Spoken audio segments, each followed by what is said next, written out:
Proxies. I think it's about time I did a video on this because I've gotten a lot of questions in comments on YouTube and on Instagram, even some on Discord, about how proxies work in cEDH, because some people have heard that proxies are a big part of cEDH and a reason why cEDH tournaments even exist, considering the price of some of the deck lists being $3,000 to $16,000 in some cases. And absolutely, that is true, that without proxies, we probably wouldn't have such a healthy cEDH scene. If cEDH is something you've seen other creators get into and you're like, I want to get into it, but the deck list I've seen on Moxfield, they're at $7,000. I cannot afford that. I won't be able to build a deck with the cards I have that will play at that level. Don't worry. Later in the video, I will show you how to get proxies, and I will show you the right way to go about it as well. And yes, that means that cEDH tournaments, 99% of them-ish, are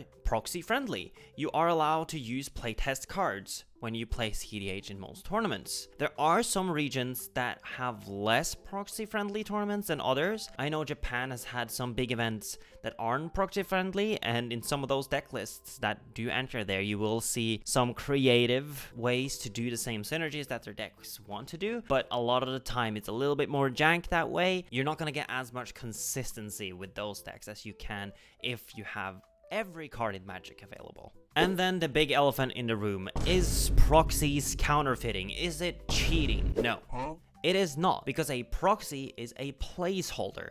It is representing the real card, but it's also not a counterfeit, because a counterfeit is designed to be sold. A counterfeit is a card that's deliberately made to look exactly like the original so that you could sell it and make money off of some schmuck that don't know what to look for. And some of the counterfeits actually these days look insanely good. Like, you would not be able to tell them apart unless you work as a card grader. So it's also worth mentioning that if you get caught with counterfeits in cEDH, you will be disqualified. You will probably not be allowed to enter tournaments again. So what is the difference then between a proxy and a counterfeit? Like I said, a proxy is a card that simulates the real one, but isn't the real one. Some tournaments even allow you to do printer proxies, where you would just get a printer and you print it out, you cut it nice, and you put it in front of a land or something. Some of those tournaments will also ask you to double sleeve to make sure that it's presenting a little bit better. Most tournaments will also say that you need to have the original artwork on the cards, and that is just so that it's easier for people to recognize the cards as they're being played, because cEDH is a format that the stack can get out of hand in very quickly. Especially if you're playing against a Storm deck, the stack can be crazy, so having the cards recognizable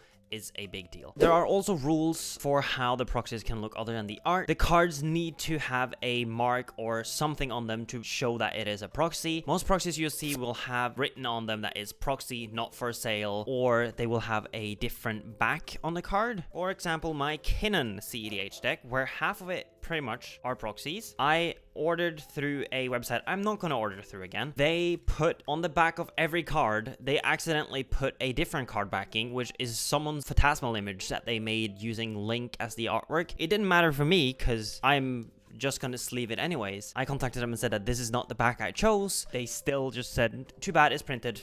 This is what you get. So yeah, I might as well just name drop them. It's mtg-print.com. Never order through them. They have an excellent Trustpilot, whatever, but they're expensive. The quality of the proxies are really plasticky. They offer foiling, which is absolute dog shit that I don't think you should go for at all. They're US based, so shipping, if you're not in the US, is crazy, especially now with all the politics going on, etc. The other alternative that I will be showing later in the video is shipping from Hong Kong. So depending on where you are, if you're in the US, that might actually not be a good option for you right now. For the rest of the world, it is very good, but we'll get to that later. But anyways, tournaments are very okay with proxies as long as they're following those few rules. Don't try to make fake cards, try to make proxies. There is a difference. I hope I explain the difference well. It's kind of a hard thing to explain. I've seen some people say that in cEDH, where proxies are allowed, it kind of discredits the format because that's not allowed in 60 card formats that Wizards have sanctioned for their Pro Tour, etc. But Commander was started as a community format. The only reason Wizards has control over it right now is because the rules committee got attacked.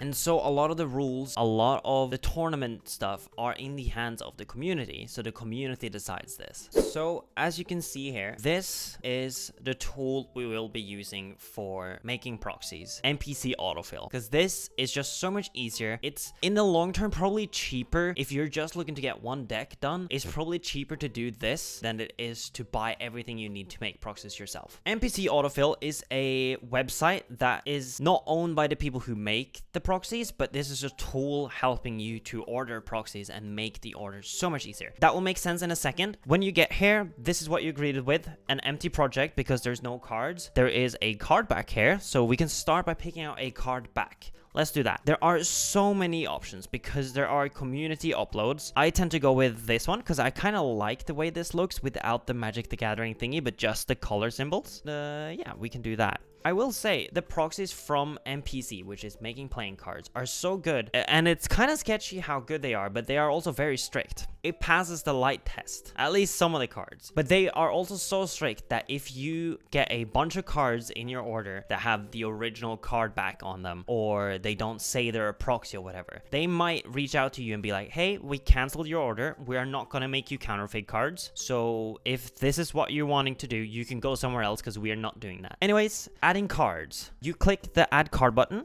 and you could do text. That's what I usually do. And you could just, if you have like a couple you want, you could just do one. Let's do a black lotus and a one dark ritual. And also, you know what? Let's do 2 mountains. Let's say we needed that for some reason. Oh, that shouldn't be mountains. That should be just mountain. Let's do island instead, actually, because we're crazy. We can take that one away like that. But then you're greeted with cards in here, and you might think, oh, that's not the Black Lotus I wanted. As you see down here, same as with the card backs, you could click on this, and then you have a lot more options. And as you can see, there's a lot of fan-made versions that aren't official art. Like, there was never a masterpiece Black Lotus, but how cool would that be? If you want the original looking one, there are usually some really good ones that look like the original frame and stuff. If you look at a lot of these, they will say, like you see down here, it says playtest card, not for sale. This looks pretty much like the original, I think. But then down here again, it says proxy, not for sale, etc. But what if you have an entire deck and you want to do this? Because you want to get into cEDH, you found a deck list that you played around with on Moxfield, you did some goldfishing, and you're like, this is it, I 100% want to go for this deck. Well, let's say it's my Jank Kinnan deck. You would just go here, do more, export. Then I tend to copy for MTGO because it just copies the name, not the set number and code. Be aware that this will take the sideboard as well. Right now, I'm just going to add that because you might want that. So we do add card, TXT, and you can just paste. This should be everything.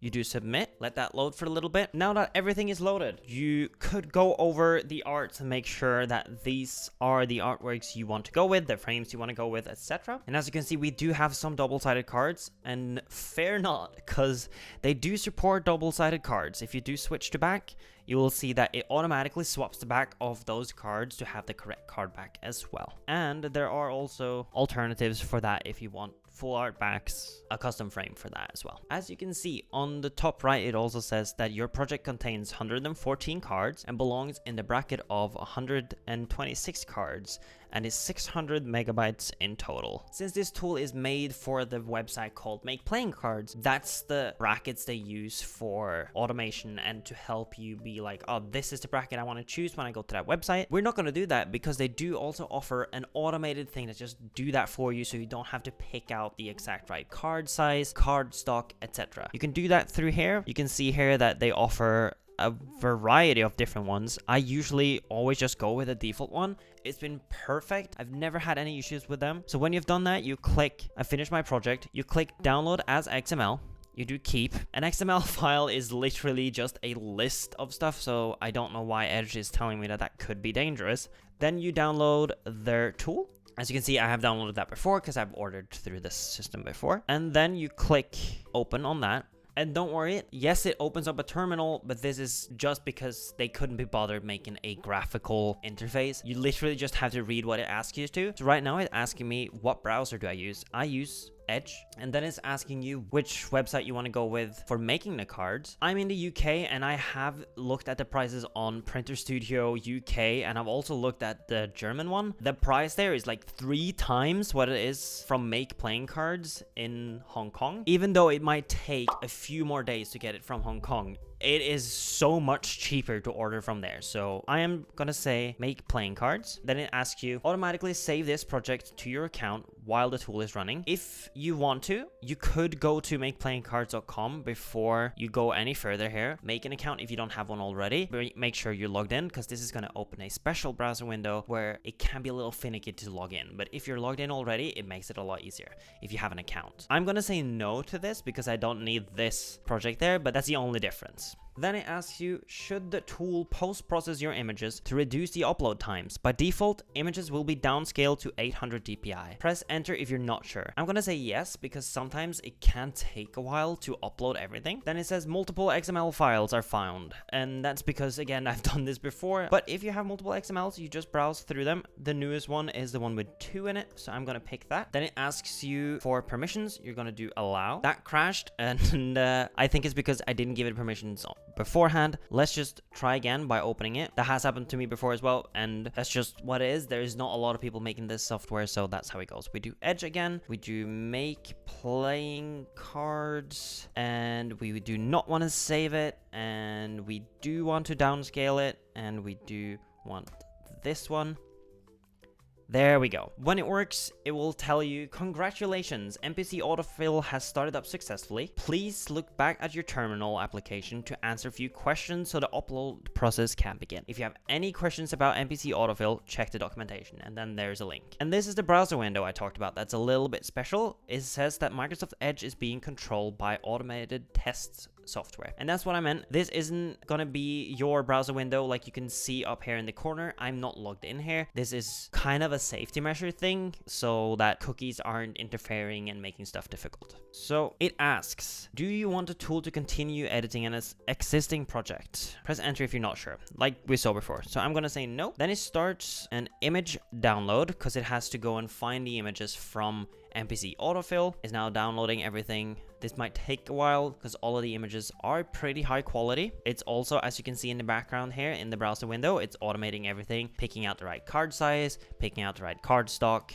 and as the images are available, it's putting it back up. And you can imagine how tedious this is, uploading all the images and then dragging and dropping the images correctly into each square there. That would be very annoying. I just also wanted to say that I get that a terminal window can be a little bit daunting. I get that it can look a little bit scary for some people. However, I've used this a long time on multiple systems. I also know a lot of people who use this way too much because they can't decide on what deck they want to play, so they order a lot of proxies to be able to swap around without committing to building a deck without proxies, and they've never had any issues. I don't know anyone who's had any issues because of this software on their PC. So it's completely safe and you don't have to worry. Just read the text and pick the right options that works for you as you're going through it, and you'll be totally fine. And there we go, we're almost done here. Now it's doing the backs. Not that many double-sided cards, so for the most part that is just going to be plotting in the backs that we picked out, as you can see. And then after it's done that, it'll upload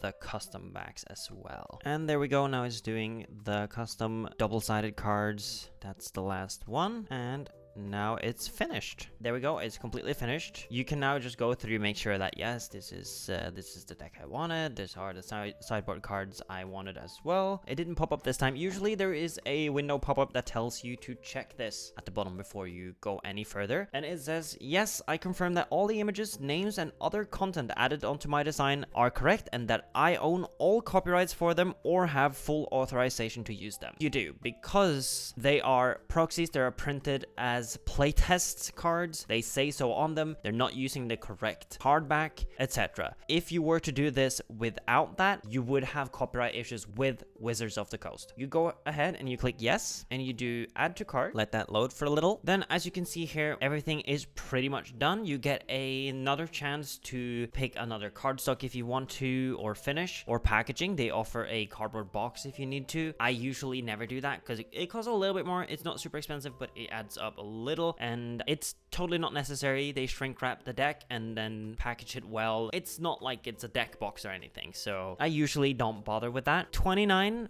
for the deck to be made. I think that is pretty good, considering that this deck list unproxied, this is my Kinnan deck, would be 7,000. So getting that for less than a pre-con I think is pretty good, and it allows you to enter cEDH tournaments, and as you go you can change out cards with real cards as you are able, and I think that's pretty fun. These cards are good quality. They're not gonna get damaged by just being used, so that is great. After that, you just click go to checkout, let it load a little, ask you if you want a box again. Like I said, not necessary, so I'm gonna do no thank you. This is where it asks you to register, or you can continue as a guest. I am not gonna do this part. It's literally just asking you for an address, and I'm not gonna dox myself, so I'm not gonna go to that step. Shipping may vary a little. I think the last order I did cost maybe £5, so not too bad I would say, from Hong Kong, and it took about 2 weeks, maybe a little bit less I think, from when it was ordered till it came, and I don't think that's too bad. Obviously plan ahead if you're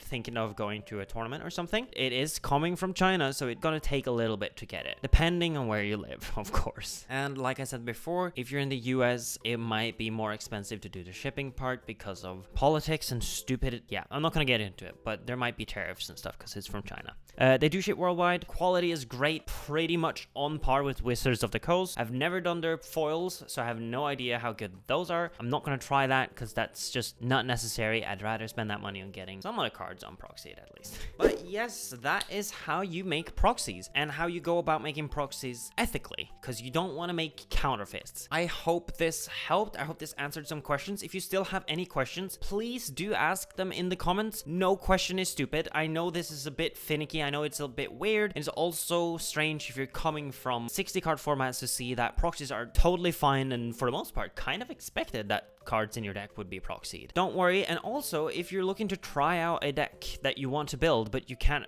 afford to buy the whole deck and then end up hating it, even if it's a casual commander deck and your playgroup is okay with it, this could be an option. Or if you have a friend that you're like, I want to get them into playing commander, but I can't afford to buy 5 precons to just have options for my friends laying around, you could do this, and you could have a bunch of decks. You can make a cube. There's so much you could do with this, and it's, I think, very underrated. And also the myth of proxies being something real bad, scary, and a fraud or whatever, that is people who don't know what proxies are. That is people who've probably been pub stumped by someone who had a ton of anime proxies or something, and they're like, bro, I lost to fake cards, that sucked. But that's not the proxy's fault, that's the player's fault. Whole other conversation. But remember to leave a like so that I know if this video was worth making, and leave a comment if you have anything else you want to add to this, anything I missed, because I'm one person who's very... And I'll see you guys in the next video. Bye!